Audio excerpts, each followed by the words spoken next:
In the shadows whisper low, demons lurking in the glow. Ancient voices call our names through the fire and the flames.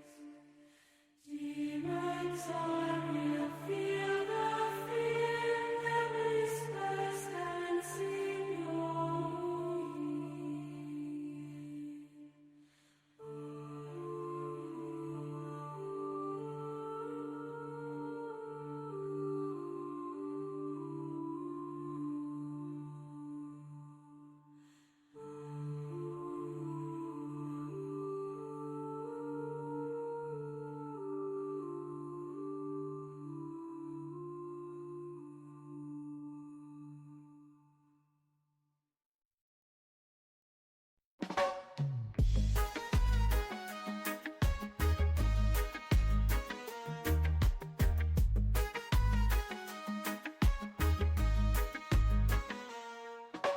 Looking at the stars, bright lights in the sky.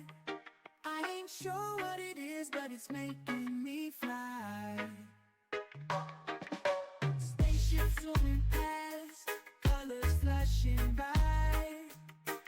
I'm lost in the rhythm, feeling oh so high. UFOs and me, we're floating in the night, feeling airy free. Everything's just right. Alien friends wave, grooving side by side. In the cosmic dance, we just let it ride. Riding through the shadows, under the moon's gleam. Lost in the reggae beat, like a perfect dream.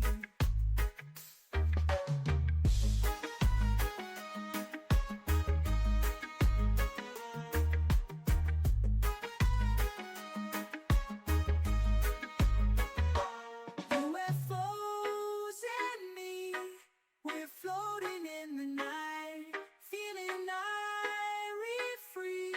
Everything's just right.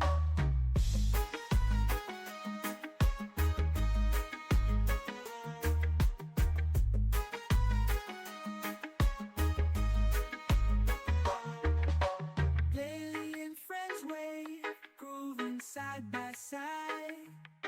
In the cosmic dance, we just let it ride. Riding through the shadows, under the moon's gleam. Lost in the reggae beat, like a perfect dream.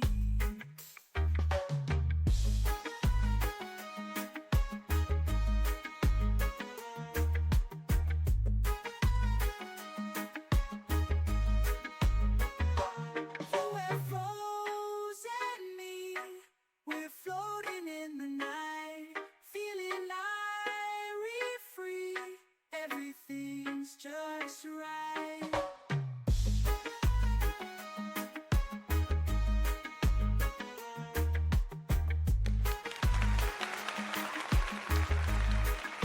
All right, good, wonderful morning.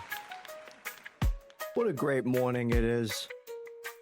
Well, I'm having a good day so far today. I hope everybody else is having a great day. Today's episode is episode 70, titled Alien Evolution. And the reason I was, titled it this is because I was speculating amongst myself about why would these interstellar, even if it was like the Anunnaki from our own solar system far away, okay, still space-faring extraterrestrial race, care at all about some young little species that they view as no better than ants, no better than monkeys, no better than wild animals, Like, why would it, be anything other than that? But the question is, why would, and if they were going on some evolutionary path, the question is, would they be, would they be in a position because doing a position because they were trying to evolve us or evolve themselves? Or is it some sort of other plan that we could either speculate on or not understand at all, really? So the question really became to me is why would an extraterrestrial species care at all about our evolution? Well, there's a few reasons. Like Zachariah Sitchin proposed, is that where, their genetic offspring. So they would want to do something about preserving our life, just like they would want to do about one of their children, about one of their, whatever, doesn't matter, about their animals that they create. Who knows?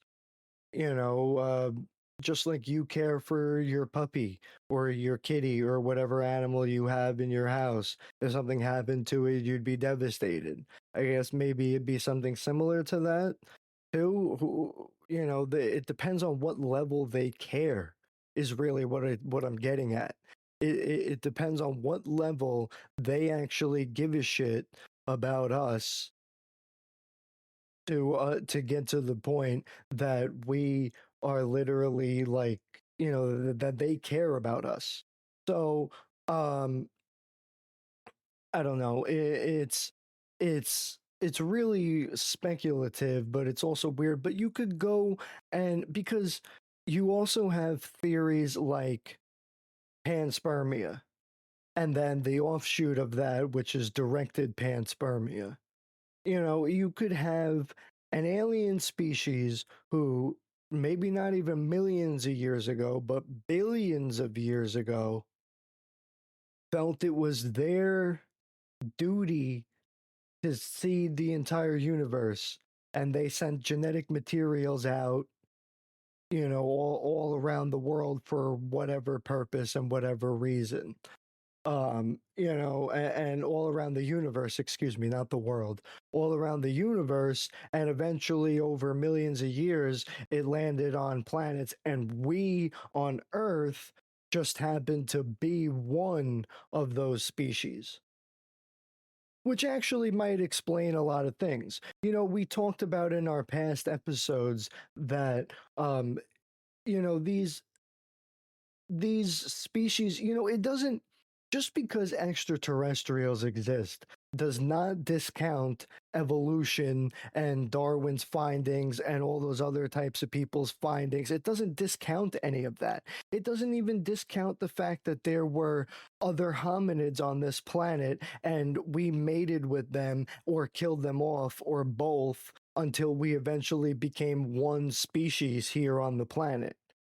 That's why we only have one species of hominid on the planet right now. There are no Denisovans left. There are no Neanderthals, et cetera, down the line. And the reason is because we either mated with them or killed them off or both, or one of the other species did the same thing before we as Homo sapiens, or even before that as Homo erectus, evolved.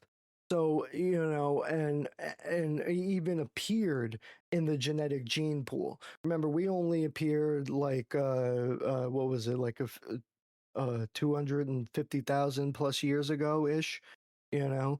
So, like, you got to give or take a few, so closer to maybe 300,000 years we probably appeared ago on the scene. And then we had Homo erectus was before that, so we've been on the plane for a while.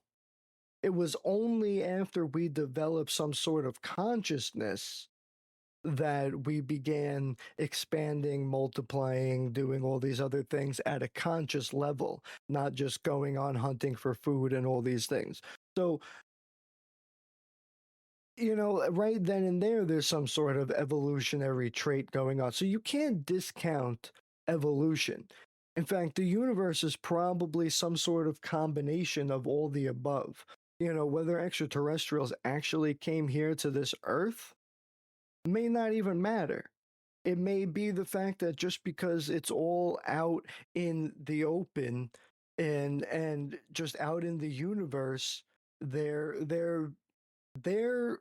start and finish of their involvement could have been simply the involvement of them sending off their genetic pool, their gene pool into the universe, and then that's it.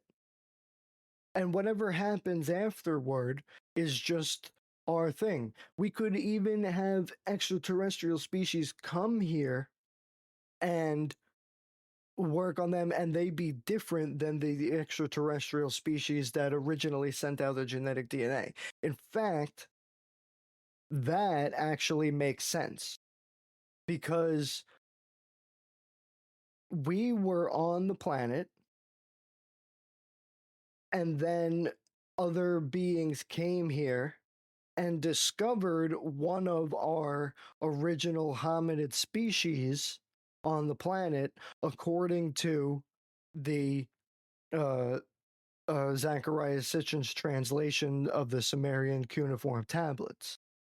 So, with the Anunnaki and all of that, so they might have come here. But then, if you read further, so it may be plausible.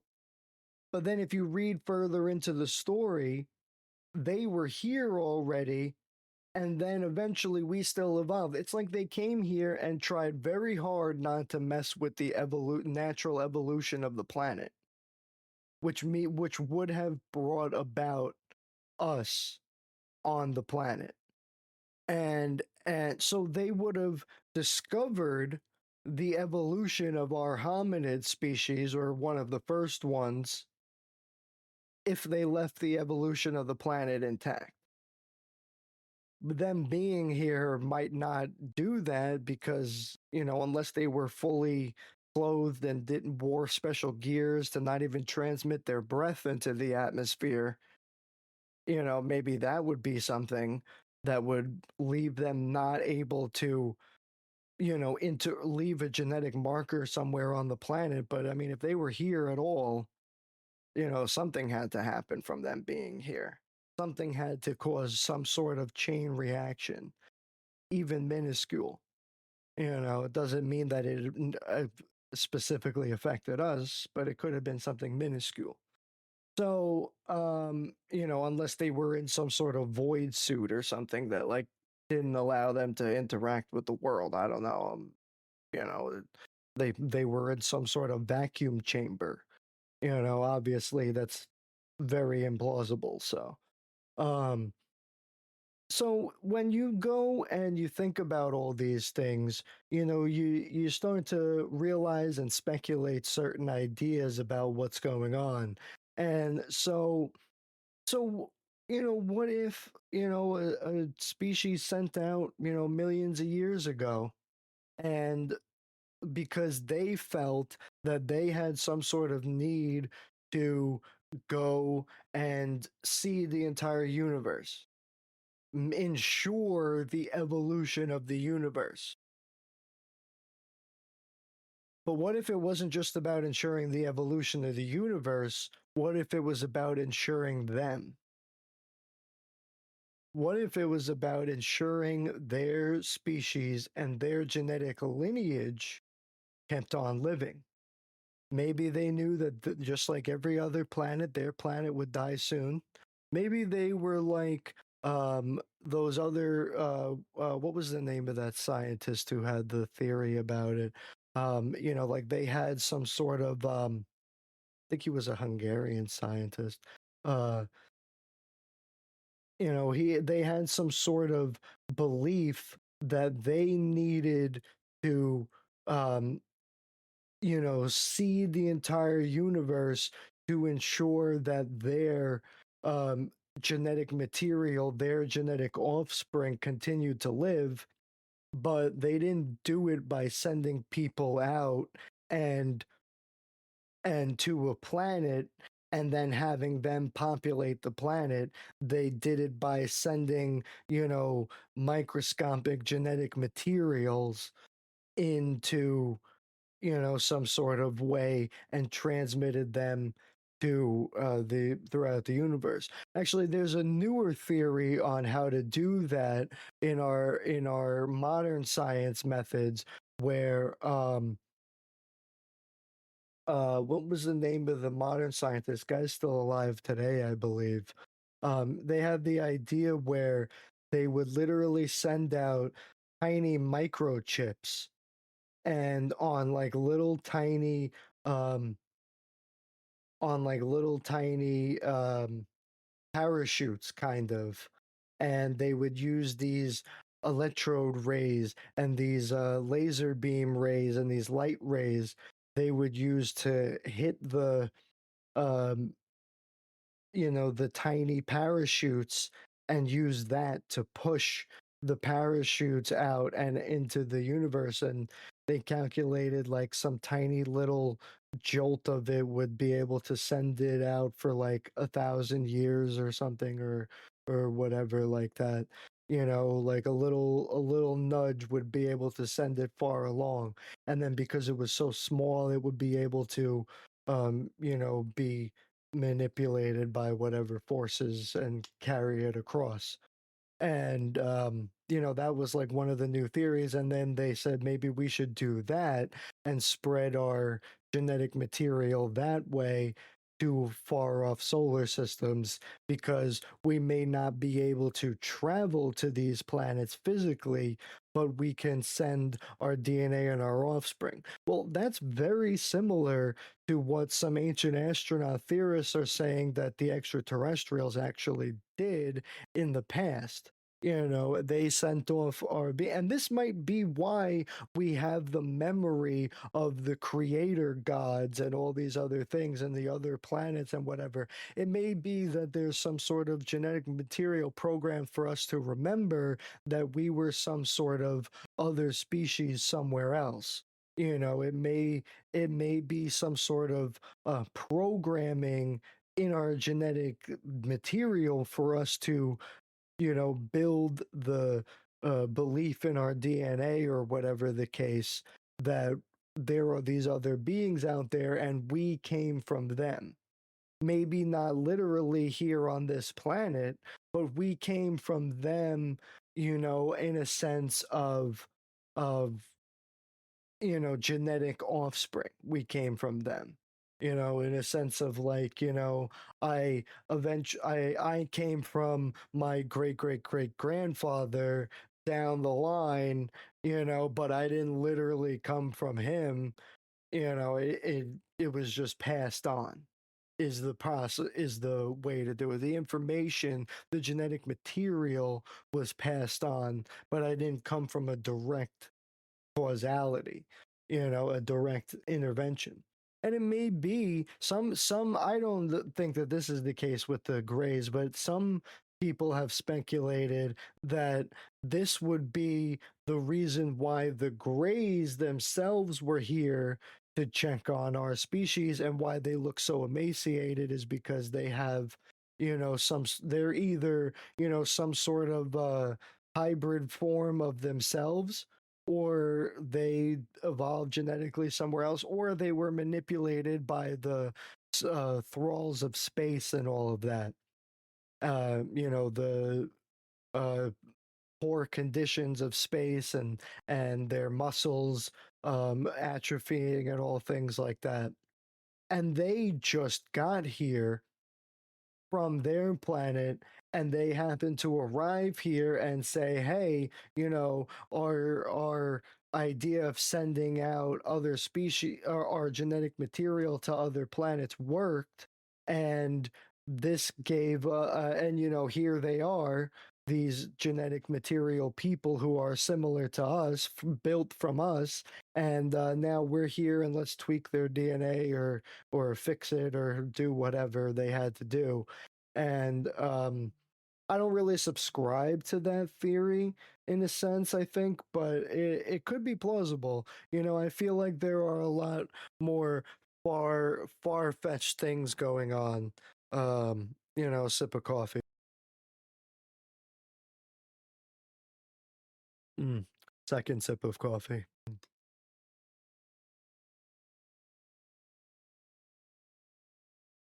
Fantastic. Fantastic coffee. I make the best coffee. You know, it's fantastic every day. Um so there are many ideas as to why a species would want to do something like this. For me, um, I think it's a combination of many different ideas. Just because just because the Anunnaki could have come here and from our solar system, let's say that they did come here from that planet X that they're now calling Planet 9 because Pluto's no longer a planet, and that they might have found um, very far off in our solar system. Let's say they did come here. Let's say that is planet Nibiru from Zachariah Sitchin's retelling of the Sumerian epics. Let's say that is Nibiru. Let's say those beings did come here, and they will come here in about another 400 to 600 years. Let's say. Um, all right. Well, if they did come here in that time, we could, which Zachariah Sitchin said that they might come back in around the year 2900. But he did say that as their planet got closer, they were able to travel here easier. And so, even though the planet hadn't come into view yet, the humans on the planet on Earth were able to see the telltale signs of the beginnings of the Anunnaki's return because they would see them in the sky and they would come and land and all these things a few hundred years before they were actually able to see Nibiru in the sky. So it may be something similar to that. We may actually end up seeing the Anunnaki come here a few hundred years before their planet comes into the crossing, which would mean that within the next 4 to 600 years, we could see them depending on how easier it is for them to get here in that time frame. So, we could see them. So if you look at what they were just doing, and when they left the final time, the last time, after the fall of the original Watchers, the ones who rebelled against God and followed Lucifer, or who was maybe under a different name, the ones who followed him, they created new Watchers afterwards, ones who would not be um, indulged by the beautiful human women, one who would not be even, interpreted by them, not even be felt by them or thought of by them, be impassive to the human race. Think of only the mission, and so their mission was to watch over us. Well, and then while they were gone, and that's what the original Watchers did. They were the group of the Anunnaki who stayed here. And then a few thousand years would go by until the Anunnaki returned. So, if over those thousands of years that we were here on Earth without the Anunnaki being here, those gods took total control and began mating with human beings.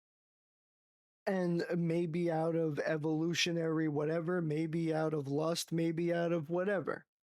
So they did, let's say they really did this, and they did this, and when the Anunnaki returned, they said, "Oh my God, you did what you weren't supposed to do. We didn't give you this permission to mate with them and do all these things. You're supposed to watch over them from above, from far away. You're not supposed to get involved."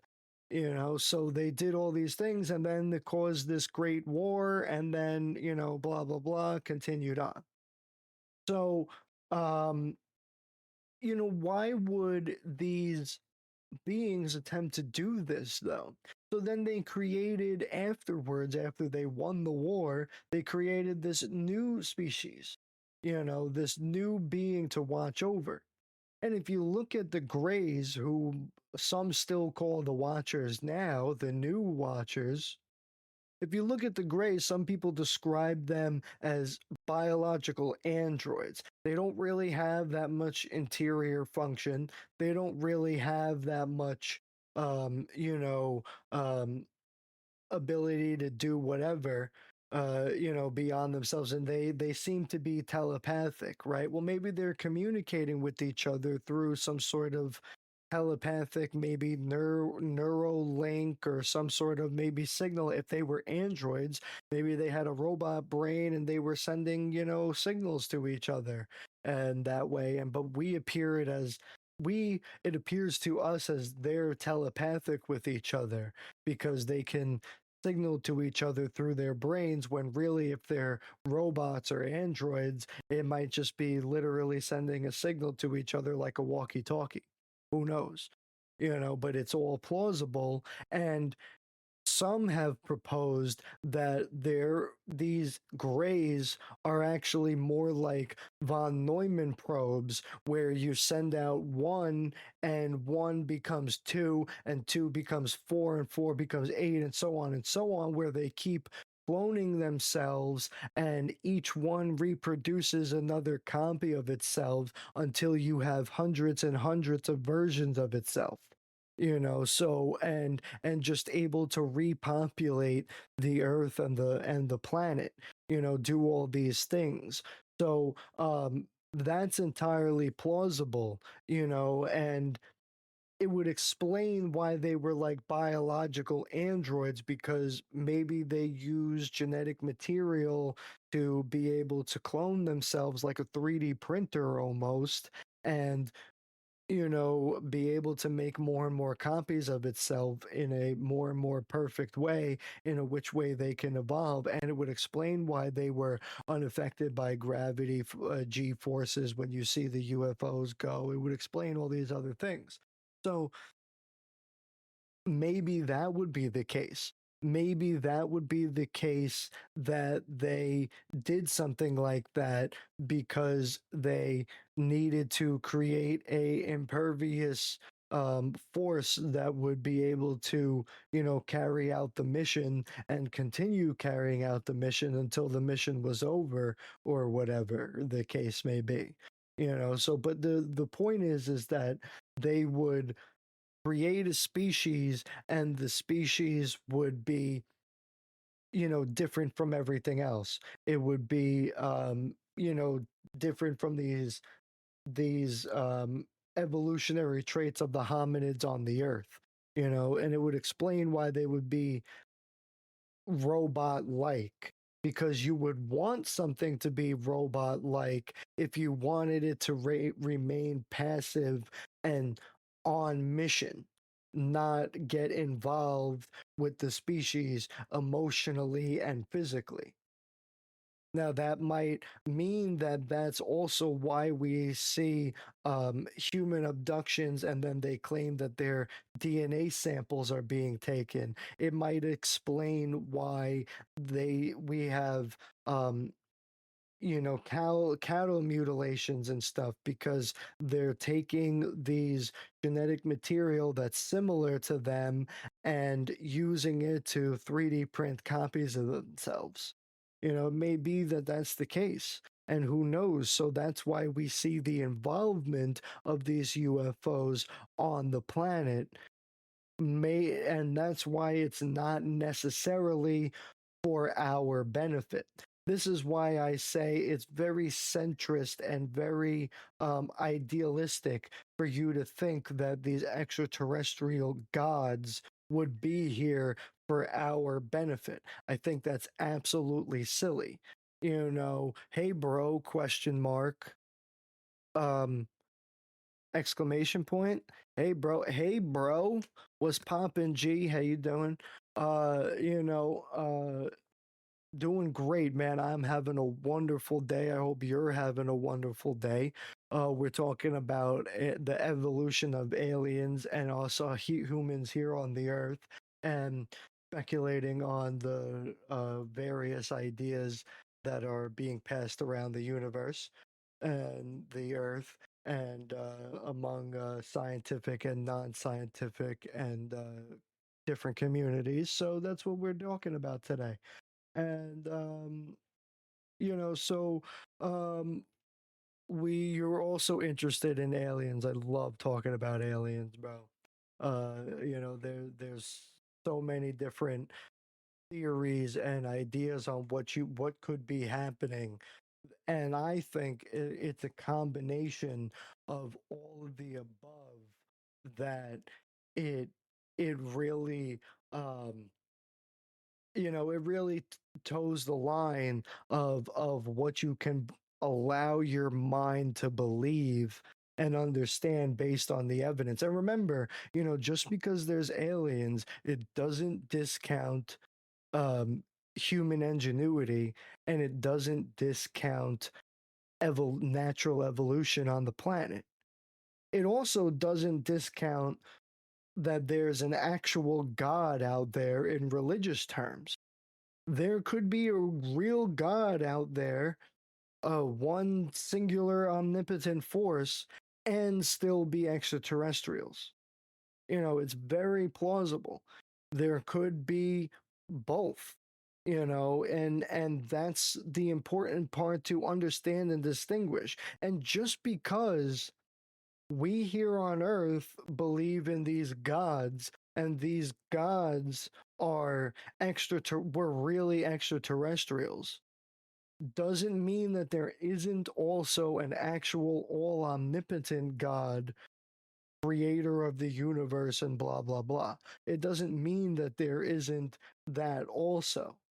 It just means that there's more than one thing going on in the universe. It means that there's more than one species out there, and it means that God is actually prevalent through the universe.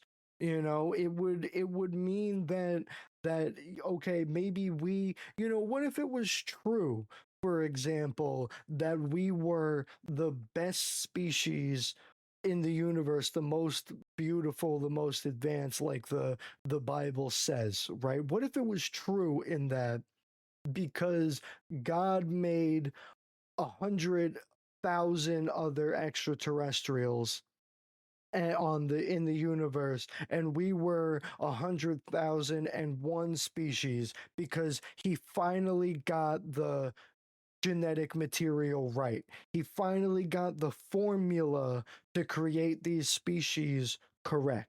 And so he finally said, this is the most perfect being that I've made so far. And religious scholars have misinterpreted over the years, as in, we're the only species, we are the perfected species, we're the only ones, we are the most high, the most beautiful, when in reality, he could have just been talking about his scientific experiments. Maybe, for all you know, God is just an ultra dimensional creature from a separate dimension, creating a new dimension and doing his own scientific experiments inside it.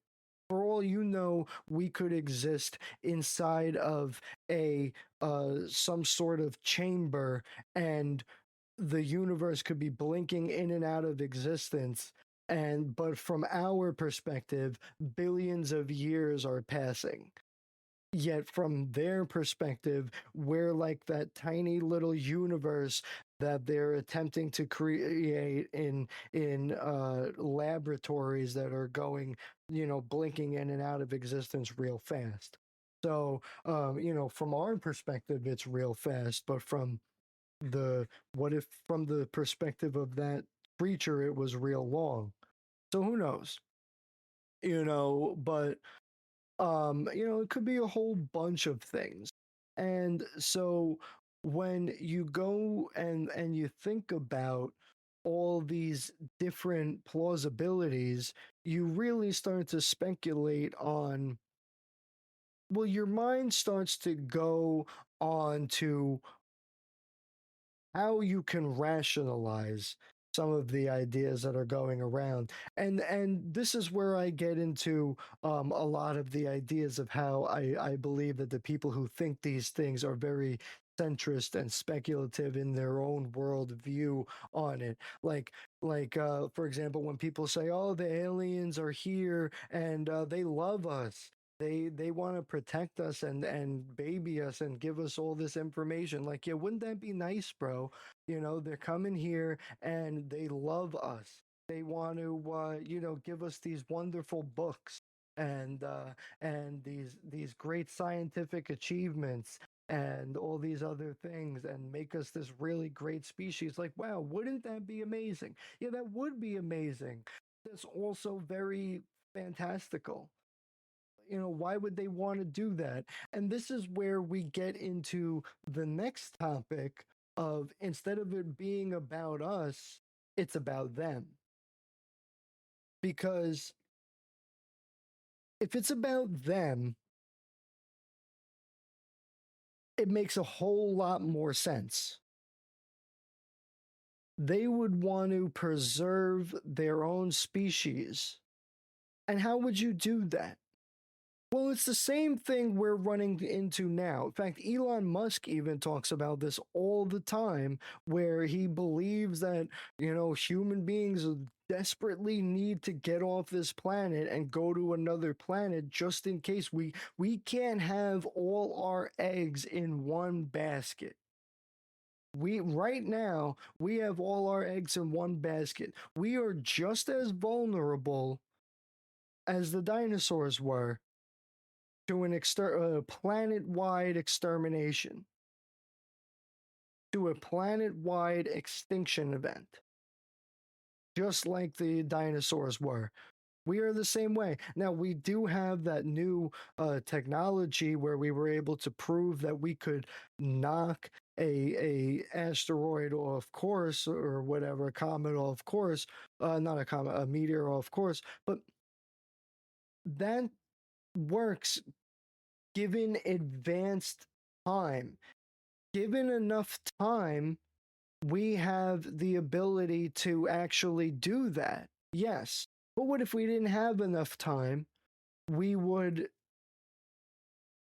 be just as susceptible to the extinction event as the other species were on this planet at the time, or at multiple times. We know about the dinosaurs, but there could have been hundreds of other times in our planet's past. We know about volcanoes that have gone off and destroyed whole cities and half civilizations and all these things. Think about the Great Flood. If it wasn't for those few survivors, forget about it. We wouldn't even remember any of it. We would just be continuing on thinking we were the first, when in reality we know we're not the first. We know that we've been around for 250,000 years at a minimum. So you have not as advanced, obviously, but as a genetic species, absolutely. What could have happened over that time?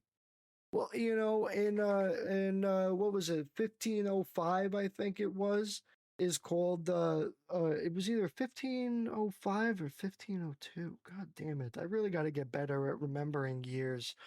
I got to get better at remembering dates. Um known as the worst year to be alive, according to modern historians, and because they were able to prove through experiments that a nearby volcano went off and actually blackened half the sky, and um, for over a year, and it caused a lot of crops to fail all across Europe. And so they I watched this whole crazy documentary about it, and I think it's on the History Channel also, or History Vault maybe I watched it on, which would mean it would probably be on all the history things, but it was I think it was called The Worst Year to Be Alive, actually. I gotta look it up.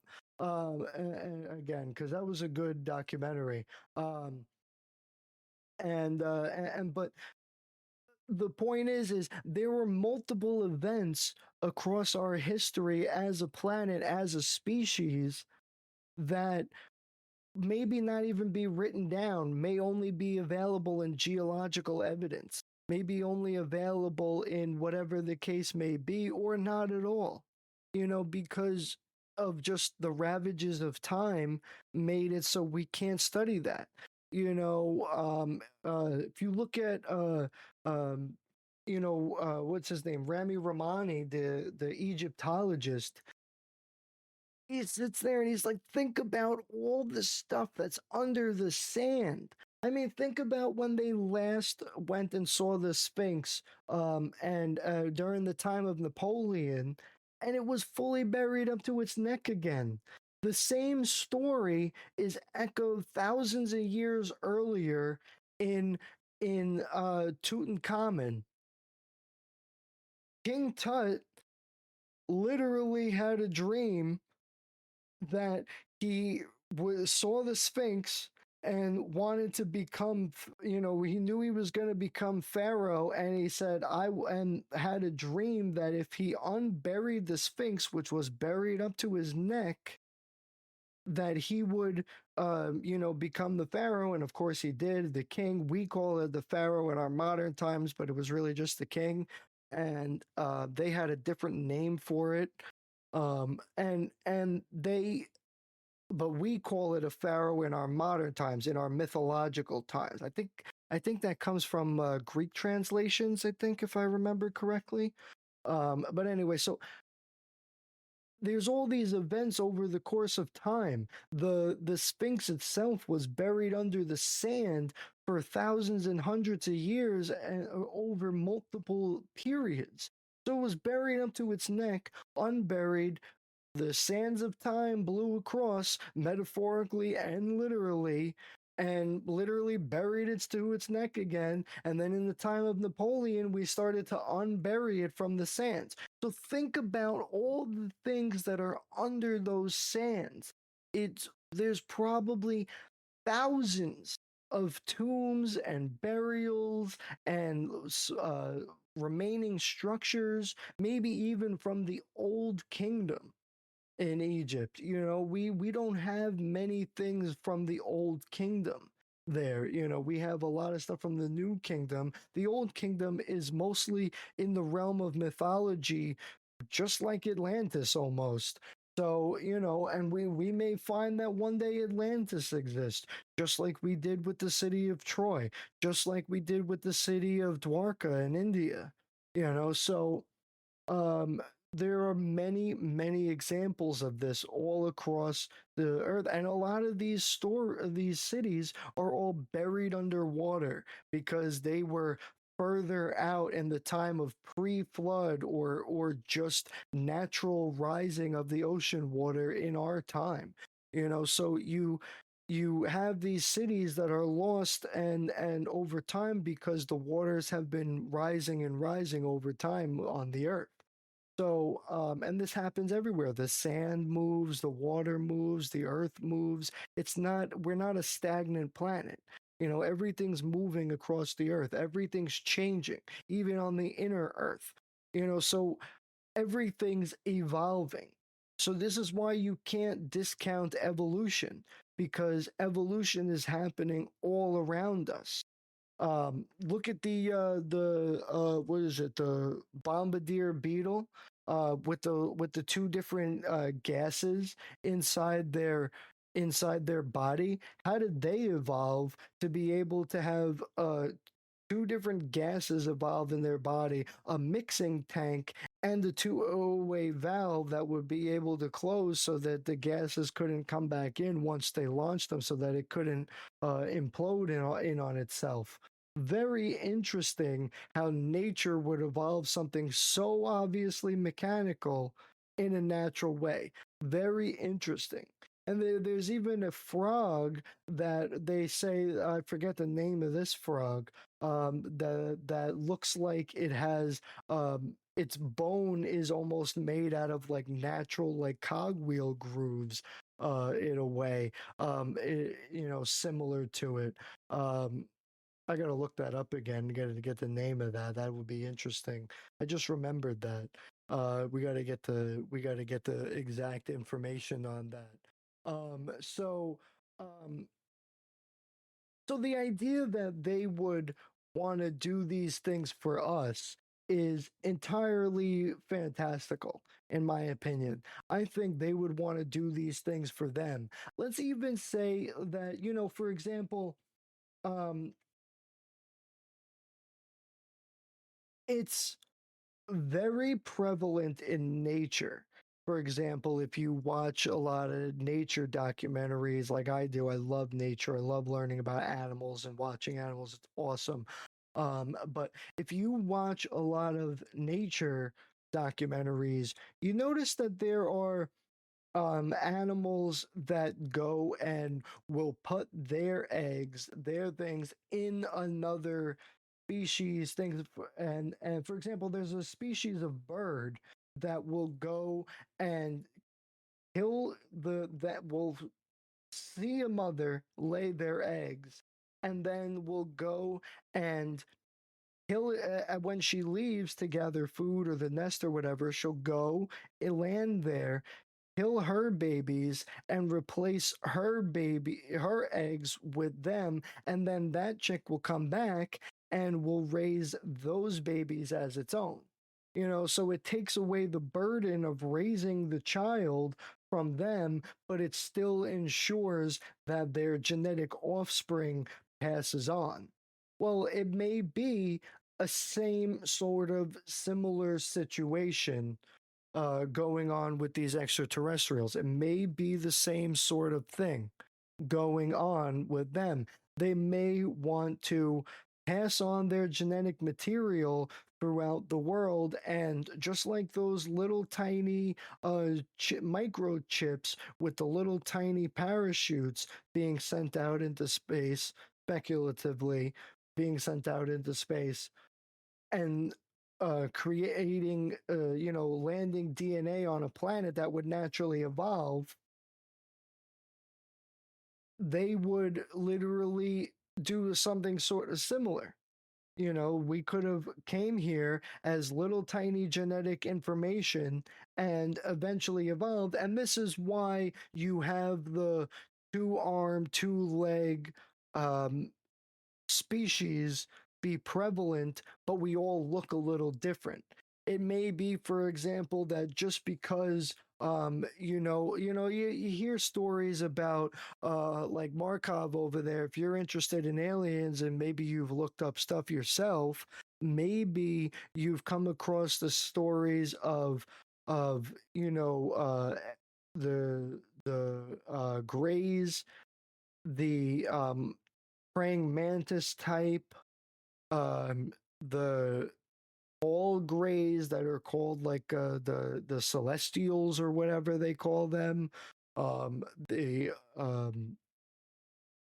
Why am I losing the name of uh the snake like ones? Why am I forgetting them? I'm thinking alligator in my head for some reason. But the reason why they would be two arms and two legs, but different in other ways, is because when you put the genetic material on the planet, They may grow and evolve into a species with two arms and two legs that has adapted to the natural evolution of that specific planet and comes out different. And this is why in one planet you may, for example, get the grays. This is why in one planet, for example, you may get the praying mantis type. This is why in one planet, for example, you may get the winged beings like the Anunnaki or something else. This is why you may get the celestials like the ones who supposedly come from the serious sections. This is why you may get the snake people and all of that. The reptilians, there we go. I was trying to think of what they were called before, and I was thinking alligator in my head. The alligator, but it's the reptilians.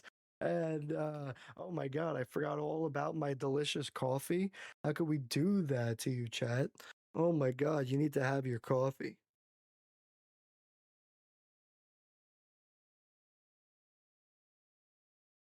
Everybody needs to have their coffee. Coffee is fantastic. And it gets the mind going, gets you ready for the day, gets you ready to get moving so you could listen to me talk about extraterrestrials. So if these beings sent out little evidences of their genetic material, it would make sense that if they maybe then they sent out, they survived, right? Maybe they were able to send out a species or a contingent force to another planet, ones who knew the truth. And they therefore sent out contingent forces to multiple different planets, right? And to go and check on the evolution. Maybe they calculated that they calculated by the trajectory and whatever that it landed somewhere in this solar system, right? Maybe on multiple planets in this solar system, and one of those planets or an X solar system or Y solar system, and maybe one of those planets happened to be Earth, and they would come here and they would say, you don't know the truth, so we are going to help you. We are going to help ensure your species evolution because by doing so, we're ensuring our species evolution. And this may be the reason why, when you hear these people come back from being abducted, that they say that there's some big cosmic order to it. There's some big ultimate theory as to what's going on. There's some big plan. There's some whole thing going on about it. And the reason might be is because these beings do have a plan, and when they say to these abducted people, you don't understand the truth about who you are and what you are, it may be that they're just alluding to the fact that we're their genetic offspring, that's why they want to ensure our longevity and our evolution and our genetic offspring and our continued success is because our success is their success because we are them. We're just, we're the same being, but we have evolved differently on this planet. We evolve differently, and this is why you may hear the stories of like the Telkame and the fish people. For example, in Japanese mythology, there's great stories about how the extraterrestrial gods came here, and as soon as they exited their craft, they like had to get into the water to talk to them and to do these things. Or at least to survive a little bit longer. And it may be because they come from a water planet, or what if they come from a planet where there's only a little bit of land or 100% water? what would you do then? Well, you may be a being that looks similar to a mermaid. You might not, you might lose your two-leg evolution in example of for one giant fin, but you still retain the two arms so you can grab things and claw at things and bring things to your mouth so that you could eat them and gain your sustenance that way.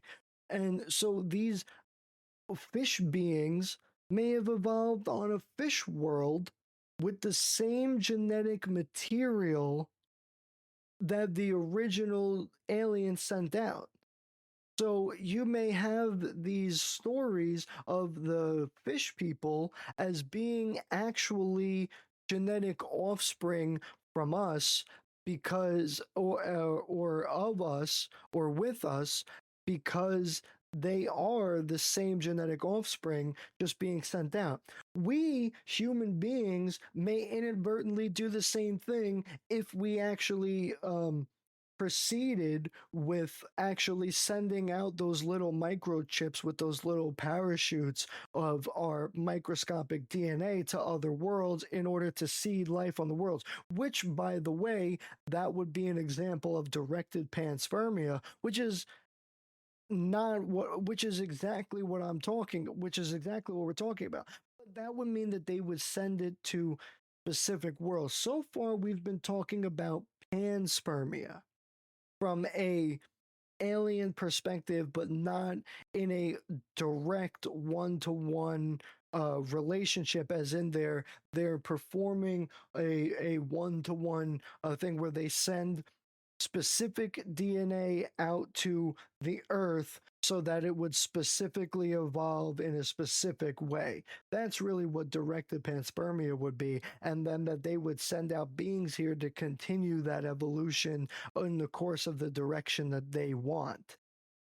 So it, just sending out your DNA, even though that's a form of directed panspermia, you're not directly involved in the evolution. You're just sending out the initial impulse to create that evolution. You're just sending out the initial plans, and then from there, the program evolves itself. And so you would have all these other natural processes take place because of the natural course of evolution of that specific planet, not in a direction that you specifically wanted it to go. And so that's really the difference between panspermia and directed panspermia. There's also natural panspermia out there in the universe where it being that DNA and genetic material is just natural to the universe, could have been created billions of years ago, and just comets or other microscopic shards or whatever are the way to send these genetic material through the universe. For example, if you had a comet and let's say it passed by some solar system or was a piece of a planet and some genetic material got left on there, as it traveled on its trajectory course, it would literally continue on its path, and when it got far away from a solar system, it would freeze, and that genetic material would be frozen inside it. And then as it got close to another solar system and heated up from the solar effects of that star, it would it gives off what we see as a comet trail today, which is the ice particles melting off from the heat of the star and the radiation of the star and shouting out. Now, that may also contain genetic material. That genetic material may sprinkle through that little solar system and move along and just sprinkle genetic material down, and that would cause eventually the genetic material to settle on a planet and evolve naturally. So there could be this whole natural evolutionary process through panspermia. It might not have to do with extraterrestrials at all. It could just be a natural part of the universe. And again, I want to emphasize specifically that there could be natural panspermia, this regular panspermia of a genetic species sending out material but not doing anything further than that, and extraterrestrial species changing the material and directly evolving species. It could be all of the above. And in fact, I think it really is, excuse me, all of the above. Because there are multiple evidence to suggest all of that. There's multiple evidence to suggest that it could be all of the above. You know, they had that craft that was able to test the material coming out of the comet, and they were like, yeah, it's got some genetic material in it. So it could be something like that, where it just comes out of there. And it could be an alien species did that. Some ancient astronaut theorists have proposed that the idea of sending out, the idea that we would send out those little chips containing our DNA onto planets that we can't get to, that are uninhabited but have the potential to sprout life, we might be coming full circle around. Think about it. If they sent out genetic material, and in that genetic material was a sort of programming code that would evolve us, and then one day we would evolve to go to other planets and send our genetic material to other planets. Well, wouldn't we be something similar to like a von Neumann probe, for example? I mean, we do have to mate with each other, and two equals one more. You get two people to come together, and that equals another one. And then from there, you get another one, and you get another one, and you make multiple copies of yourselves that are not really 100% copies, but they're something similar. And then eventually, when we go out to the stars and evolve ourselves on other planets or send our genetic material to other planets, we're doing the same thing that they did originally to us. So, what if it was some sort of directed natural evolution process, some sort of combination between natural panspermia and directed panspermia? Or maybe they maybe sent out, they directly sent out a DNA sample to the planet and then left and said, and said, um, oh, we're not going to do anything further than that. We're just going to let the natural evolutionary process take out effect. But once they get to a certain point and have interstellar space travel and all these things, they can therefore then send out their version, their own material to other planets and continue on. And what if they did that to, let's say, 30 planets? Well, if I did that to 30 planets and let's say only 20 survived, and each species then sends it out to another 30 planets, you could, so you have, you continue to have um the seeding of planets over time and across the universe at a slow rate with natural evolution going on. So you get this sort of combination of panspermia and directed panspermia, where the evolutionary process that takes place is natural but is also something that is manipulated. Where you're getting the natural processes of a planet, but the original part of it is the manipulation. So it could be all these things. and it's entirely plausible. And this is why I think that they would want to do this, and it wouldn't be about us, is because they want to do these things for themselves. It's about them and ensuring that their species and their race and their genetic material continues on. It's about ensuring that even if they died out, they continued on as a species.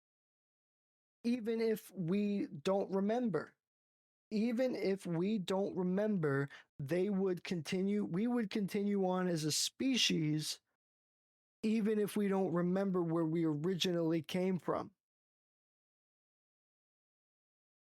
One of the ancient astronaut theories is that we're a species with amnesia.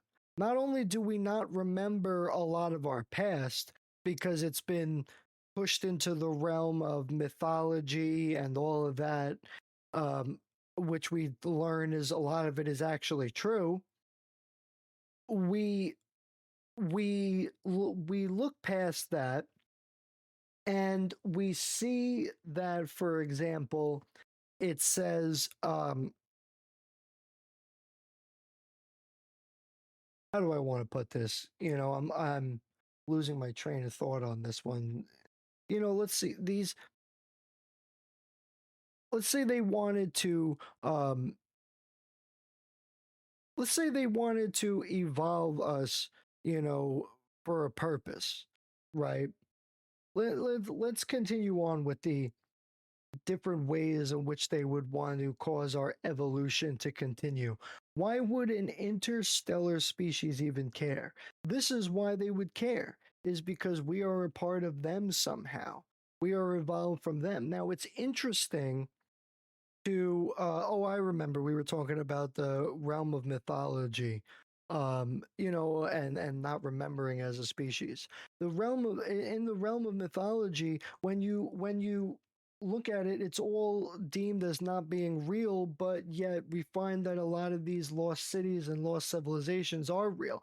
For example, there's a great documentary of where it's called Atlantis Found, and instead of being a island under the water, it's actually a inland continent that has evidence that water used to be there.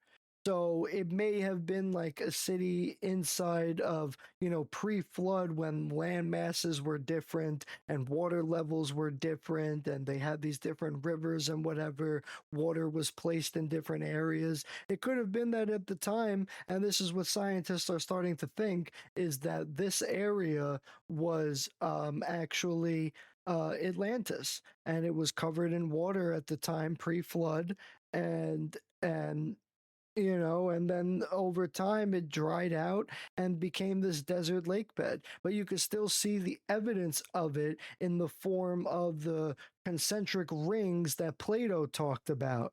And so you have, for example, we may have found that the city of Atlantis actually was real, actually was a real place. It's not proven yet, but it's possible.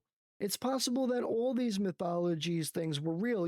My one of my favorite historical quotes quotes from historians is is um is that the Greek scholars were more like the world's first bloggers. They mixed a lot of truth and what was believed and what was conspiracy and going around, and they mixed it all together into this fantastic story and narrative. But it doesn't mean it was all not true.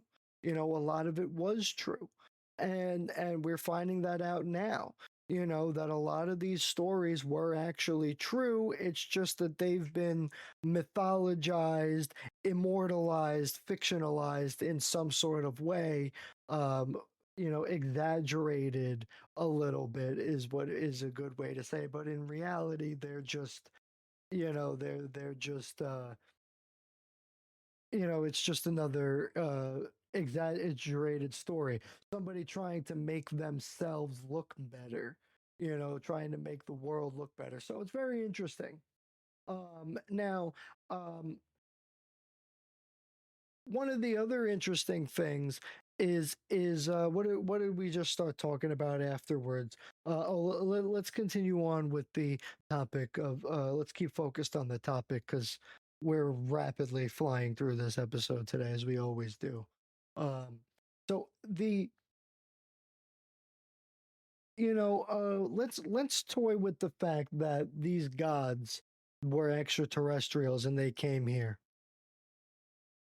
For example, it's written in the Sumerian text as translated by Zachariah Sitchin that these gods when they came here and they stayed as the watchers but left, some of them left, the Anunnaki that were born on Nibiru had the lifespan of thousands of human Earth years, tens of thousands of human Earth years. And that's because, hold on. But the Anunnaki that were born on Earth, while powerful in their own right, had the lifespan of an Earthling, a normal human on Earth. What does that mean? Well, let's take, for example, Zachariah Sitchin's translation at face value. And let's say, yes, the evolution of their planet is every 3,600 years. Let's just say that. Every 3,600 years. Well, if 1 year on their planet is 3,600 years, 10 years, just add a zero, bro. 36,000 years. But they're really only 10 years old in their eyes because it's from their perspective, it's only 1 year. This is why in the Sumerian myth you have multiple different calculations being pointed up between the difference of time on Nibiru and on Earth because of the different rotations of the planet and the different revolutions of the planet. So, and different gravity, everything. So they literally gave them different calculations. And this was the example of the zodiac wheel. Zachariah Sitchin says that the zodiac wheel was originally invented so that humans can understand when the gods would return and how their positioning in the solar system and in the galaxy affected their daily lives or their lives on the earth. So this is where the original zodiac information comes from, according to Zachariah Sitchin's translation of the Sumerian cuneiform tablets. So what's really interesting is that they tried to use the stars to relate to primitive humans as to when the extraterrestrials would return, what age of the stars in which the extraterrestrials would return. But what if these beings, you see, in Zachariah Sitchin's text, it says that the reason that they came here in the first place is to ensure their own survival, was to ensure their own safety, their own evolution, their own planet's survival. It wasn't about us at all. They didn't even come here thinking of making genetic material people and all these things. They came here thinking, all right, here's this minor group, and we got like 60 of them, and we'll put them to work in the mines over here, digging for gold and shit and everything, and diamonds and all of that, and it'll be fine, and we'll save our planet. Right there is another example of alien evolution. They're right there to save their own planet. They're there to save their own skin, their own evolution. They're protecting their own life. They don't care about us. They're here on the planet, and because they need to mine gold in order to do whatever they figured out how to aerosolize it, turn it into aerosol. I don't even know if that's a word. And it would go into the atmosphere and patch the atmosphere so that they could continue surviving. Who knows if that even worked? We could find out that Nibiru comes into focus and the entire atmosphere is gone and the whole planet is dead and all those beings are dead and we the alien gods are all dead. We could find out that that's true. Maybe that's where the story of Ragnarok came from. This is why I think that all these stories, I don't know, you see me keep adjusting, it's because my back is just killing me today. um it's been doing that for the past couple of weeks actually, but we'll be all right. um you know um it Now I distracted myself from the train of thought. It's interesting because um that could be the case. You could get there and they would be gone. It could be possible that their plans didn't succeed or that the gods, they had some sort of cataclysm. They could have smashed into a comet for all we know and ripped open their whole atmosphere and they could be a dead planet now. We could get there and find remnants of the remnants of pyramids or homes or skyscrapers or whatever, and the whole planet is just totally dead.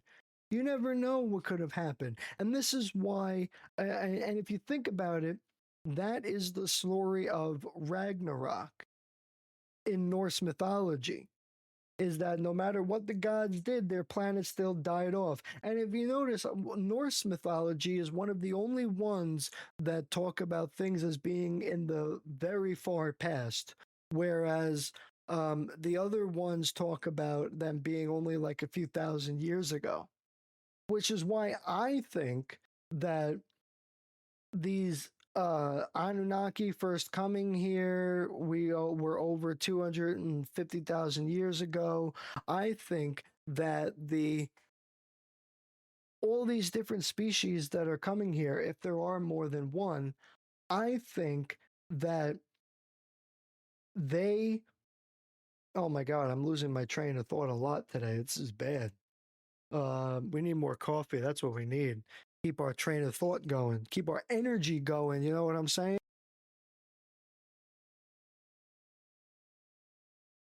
Ah, all right. Um, Got to keep our brain focused. Everybody needs their coffee. So, it's interesting because I think that all these stories of Odin and Zeus and the Anunnaki and the rebellion against the god or the gods, as told in not just the Bible, but in multiple religions, multiple mythologies all throughout the world, including Hinduism, including Shintoism, including so many different religions. Just continue on with it, with the list. Almost every one of them, almost every one. It may be that this was over 50,000 years ago. I think it all happened already. And the answer is that it really did. Because if you read the Bible, you see that when God first sent down the Watchers, with Lucifer being in charge, he did so and left them there for thousands of years. And then when they came back, why would he have to come back, by the way? If he's the all omnipotent God that we're supposed to believe that he is, why would he have to come back? Where would he go? The answer is He went away in a spaceship because he's an extraterrestrial. But all of this happened. Let's say he gets there, comes back, and he says, dude, you guys did what you weren't supposed to do. You set yourself up as not only kings but gods, and you set yourself up as all of this, and you weren't supposed to do that. You're supposed to watch over these people. They're our genetic offspring. And they say, yeah, I know they're our genetic offspring. We helped create more genetic offspring, the Nephilim. And then they were our children between the humans and us, the gods. And so that started a huge war in heaven. And if you read the Bible, you realize that what it says, and other religions say the same thing, is that God lost. God lost, and Lucifer and them continued to reign. Then, another thousands of years later, God came back and won and overthrew Lucifer and overthrew all of them and put them in prison and all this. Well, how could that be? Ask yourself that. How could that be? And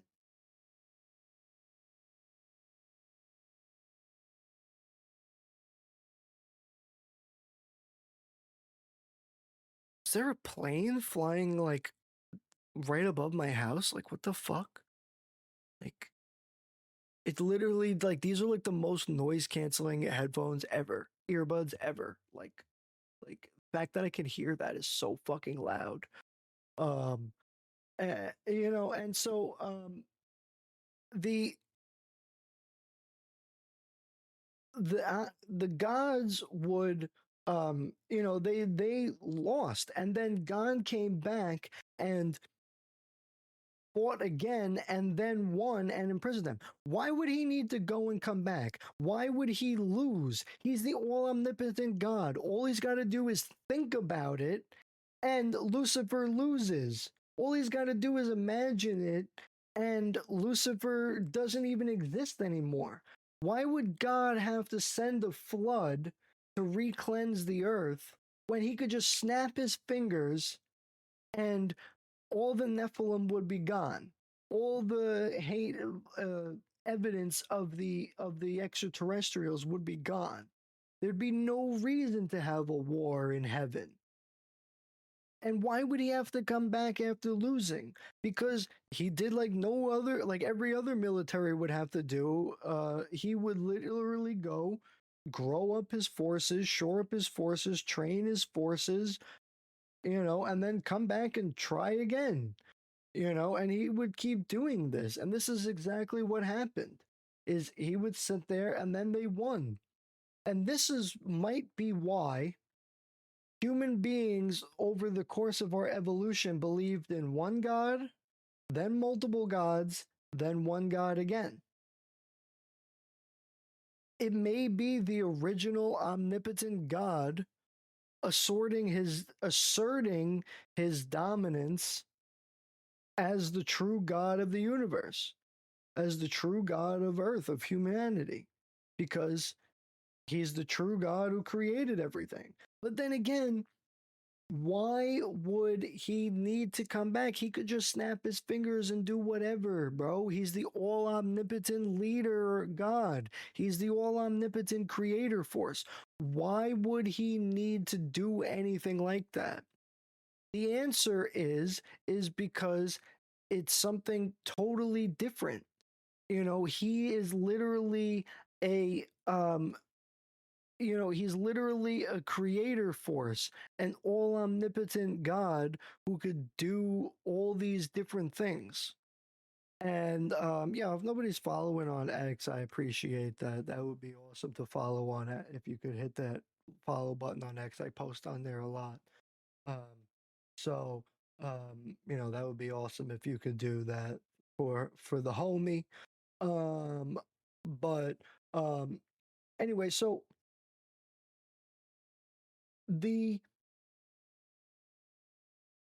the whole aspect of these beings being here and evolving on Earth is just it's very it's very different. And I think that they were here thousands of years ago, 50,000 plus years ago. And I think that it's continued over and over again. And the reason why you keep having these stories of God trying to assert his dominance among the human populace is because of the fact that he has to keep leaving, to keep going back to his home planet or wherever else he's got to go. He's some sort of genetic military commander. He's some sort of, extraterrestrial leader, and he's got duties, and some of those duties involve checking up on Earth.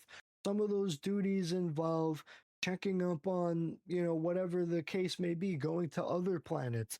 Maybe he's got all these, different, uh, I don't know, different worlds to go to or something, and he can't just snap his fingers because he's not the original omnipotent God. He is a very powerful extraterrestrial, maybe even has superpowers for all we know, or from our perspective. Maybe it's just all technology. Maybe the fact that Odin's spear was able to go at, a different rate and move around after he threw it and continue on its path, even if the enemy was out of sight. Maybe it was because, and then there's the stories of Odin using a whistle to call it, and I think there's another god who does the same thing. Lu, is it Lu? I think it's Lu, where he whistles to command it to move in different directions.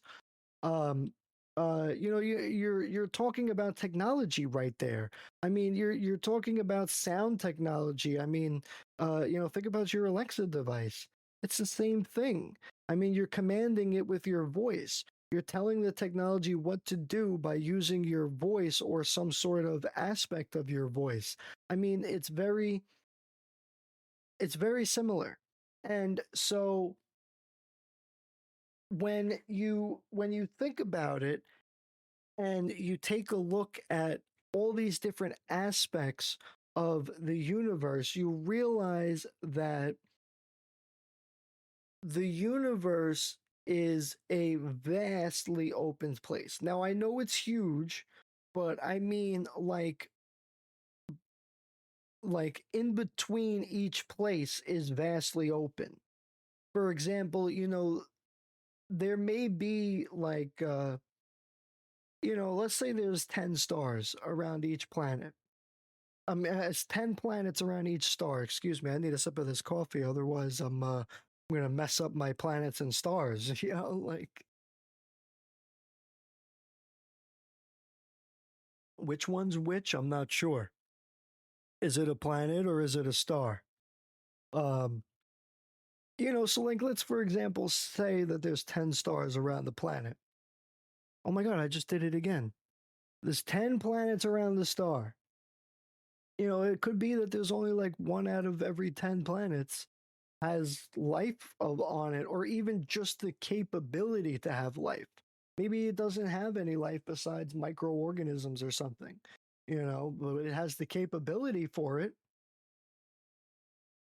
Maybe that's the case. They would go out and evolve these other planets. So I think that these evolution of aliens, these alien evolutions on various worlds, not just our own, is so important, and our own continuation. Now, a few weeks ago, we spoke about how it's so vitally important for us to come together as a community and unity and all these things. In fact, we spent multiple episodes talking about this.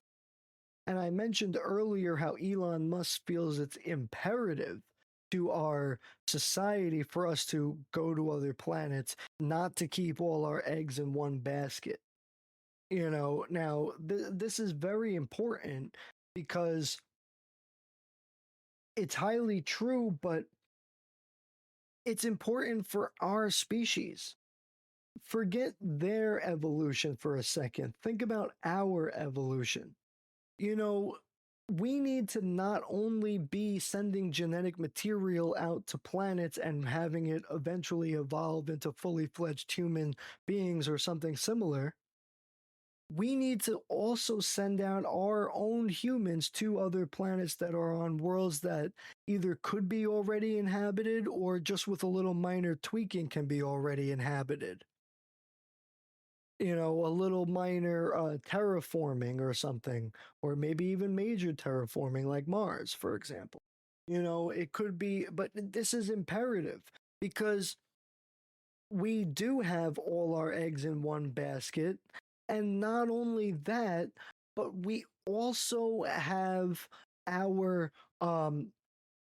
we're vulnerable to the destruction of like an asteroid or a comet, but we also have a society issue, a issue in our world where we're not having enough babies and we're not having enough educated people, not just here in our country, but all throughout the world.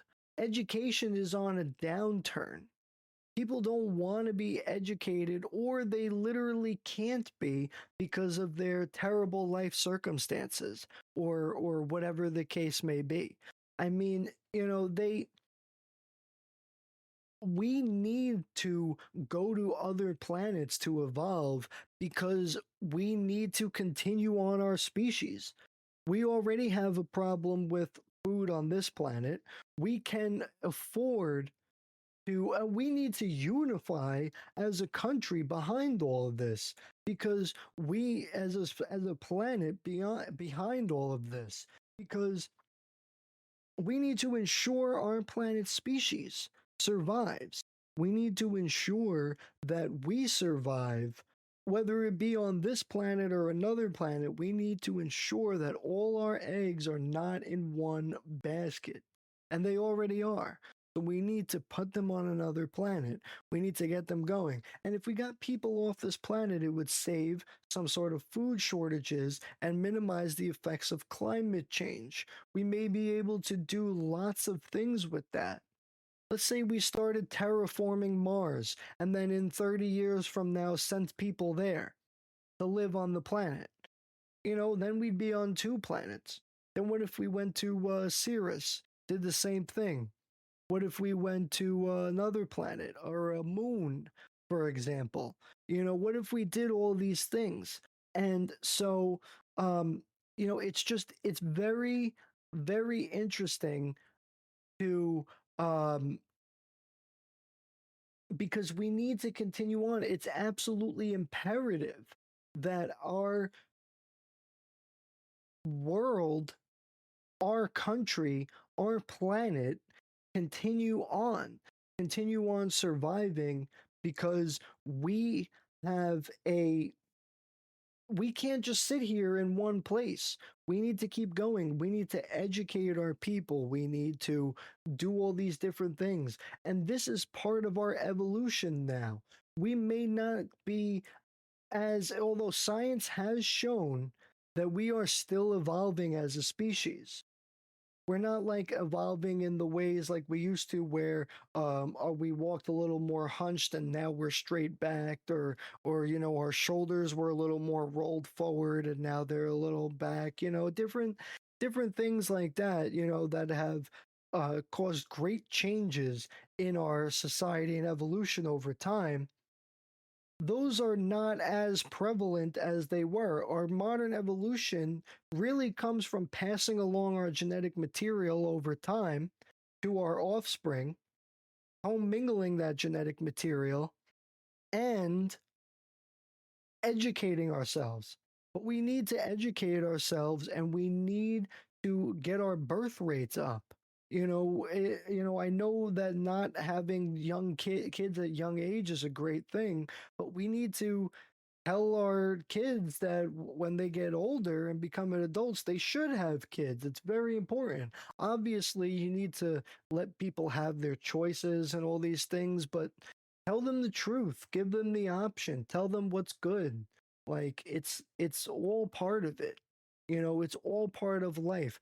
Living and having kids and everything is all part of our life here as humans on the planet. It's all part of the world. And so I think that, and then, what if that was part of our evolution, is that we're supposed to be able to make copies of ourselves, make clones of ourselves by doing these types of things.